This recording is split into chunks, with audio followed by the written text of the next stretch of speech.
Ash theatre TV நேயர்களுக்கு அன்பு வணக்கங்கள்.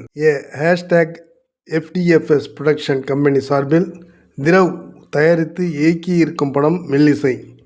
பொல்லாதவன், ஹரிதாஸ் போன்ற பல படங்களில் நடித்து மக்கள் மனதில் இடம் பிடித்துள்ள கிஷோர் முதன்மை கதாபாத்திரத்தில் இதில் நடித்திருக்கிறார்.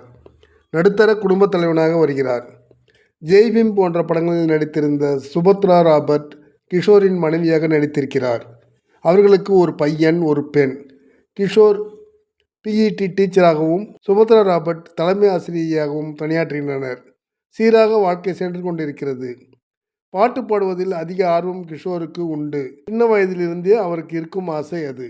மகளின் அன்பு கட்டளையாக ஒரு விஷயத்தை அப்பாவுக்கு சொல்கிறார். அதை கேட்கும் கிஷோர் ரியாலிட்டி ஷோவில் பார்ட்டிசிபேட் பண்ண போகிறார். சிறப்பாக அதில் பங்கேற்று அடுத்தடுத்த ரவுண்ட்ஸ்களில் வெற்றி பெற்று செமிஃபைனல் வரை வந்துவிடுகிறார். ஆனால் செமிஃபைனலில் வெற்றி வாய்ப்பை இழந்து விடுகிறார். அதன் பிறகு ஏராளமான அவமானங்களை அவர் சந்திக்க நேரிடுகிறது. மீண்டும் மனதைரியத்தை வரவழைத்து கொண்டு இசை போட்டியில் பங்கு கொள்கிறார். அனைத்தையும் தாண்டி அவர் இறுதிப் போட்டிக்கு தேர்வாகிறார்.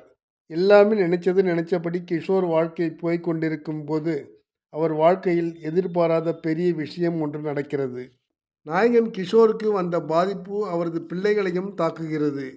ஒரு மனிதன் எவ்வளவுதான் போராடுவது? இருந்தெல்லாம் கிஷோரால் மீண்டு வர முடிந்ததா, வேறு என்னதான் ஆனது என்பது மீதி கதை. கிஷோர் மற்றும் சுபத்ரா ராபர்ட்டின் கேரக்டர்கள் தான் படம் முழுக்க நம்மை கட்டி போட்டு விடுகிறது. எல்லா விதமான கேரக்டர்களிலும் நடித்து பெயர் வாங்கிய கிஷோர் இதிலும் தனது தன்மையான கேரக்டரை வெளிப்படுத்தி அப்ளாஸ் வாங்குகிறார். சுபத்ரா ரொம்ப பொறுப்பாக நடித்திருக்கிறார். மகன், மகளாக நடித்தவர்கள் தங்கள் கேரக்டரை உணர்ந்து நடித்திருக்கிறார்கள். அதிரடி ஆக்ஷன் வகையறா படமாக இல்லாமல் எமோஷனல் டிராமாவாக நமக்கு அளித்திருக்கிறார் இயக்குனர் திரவ்.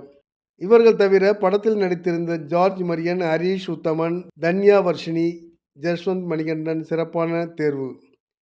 சங்கர் ரங்கராஜன் இசையும் தேவராஜ் புகழேந்தி ஒளிப்பதிவும் படத்திற்கு முக்கியமான தூண்களாக அமைந்துள்ளது. ஒன்றை இழந்தால்தான் இன்னொன்றை பெற முடியும் என்பதற்காக லட்சியத்தை நோக்கி செல்லும்போது அவரது ஆசிரியர் வேலையும் போய் குடும்பத்தில் திடுக்கிடும் சம்பவங்கள் நடக்கிறது. இதனால் தனி மனிதன் கிஷோரோ அவரது மனைவி சுபத்ரா ராபர்ட்டோ மட்டும் பாதிப்புக்கு உள்ளாகவில்லை. 2 பிள்ளைகளின் எதிர்காலம் என்னவாகுமோ என்கிற கேள்விக்குறி. என்ன கேரக்டரில் எப்போது நடிக்கிறாரோ அதுவாகவே அப்போது மாறிவிடும் தன்மை கொண்டவர் கிஷோர். இதிலும் அவர் நடித்துள்ள ஆசிரியர் ப்ளஸ் பாடகன் கேரக்டர் நம் மனதை விட்டு அவ்வளவு எளிதில் நீங்காது. நன்றி, வணக்கம். எல்லாருக்கும் வணக்கம். நான் தான் மனஸ்வி. ஃப்ளாஷ் தேட்டர் டிவிக்கு லைக் பண்ணுங்கள், ஷேர் பண்ணுங்கள், சப்ஸ்கிரைப் பண்ணுங்கள், கமெண்ட் பண்ணுங்கள். மறக்காமல் அந்த பெல் ஐக்கானையும் கிளிக் பண்ணிடுங்க. அப்போ தான் உங்களுக்கு நோட்டிஃபிகேஷன்ஸ்லாம் வரும். Thank you all. Bye bye.